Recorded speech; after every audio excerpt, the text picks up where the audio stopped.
Hello again. This is the third of our series, or video series, on the growth of Procom.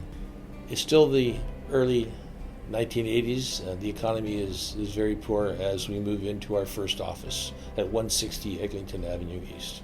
Since I had space, I started trying to fill it up with people. I hired a receptionist, assistant with me, and interviewed people to work on the 360 desks. Dave Mahood was our first hire. Dave knew the oil industry, he knew the people, he knew their processes, and he was successful in getting us on the list, suppliers list, for Imperial Oil. We stayed on that list for the better part of 30 years, and we still have people working at Imperial Oil. Dave referred me to George Wall. George Wall was another former manager from IOL, CA. He left and formed his own accounting business.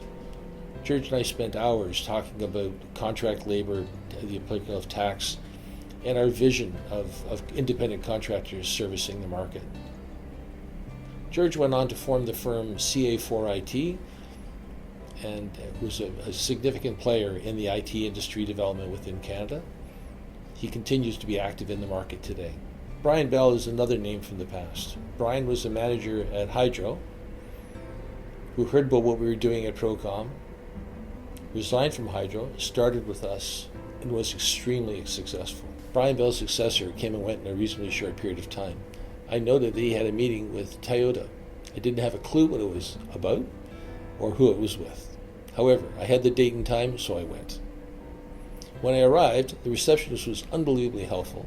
She figured the meeting was with a chap named Errol Jardine, and so she arranged for him to come out and collect me. Errol didn't have a clue who I was meeting with, and so he brought me back to the office and walked me in and introduced me to Bruce Shubschel. My meeting was supposed to be with Mr. Shubschel. That's the good news. The bad news is, since I didn't know what the meeting was about, I started talking to him, and he left me hang there and squander like a fish on a hook. Bruce finally clued me in that he had a project that he wanted me to bid on it. He was aware that we'd done some work over at Honda. He thought we had some automotive experience and felt we could do a good job. A few weeks later, we proposed a dream team of people.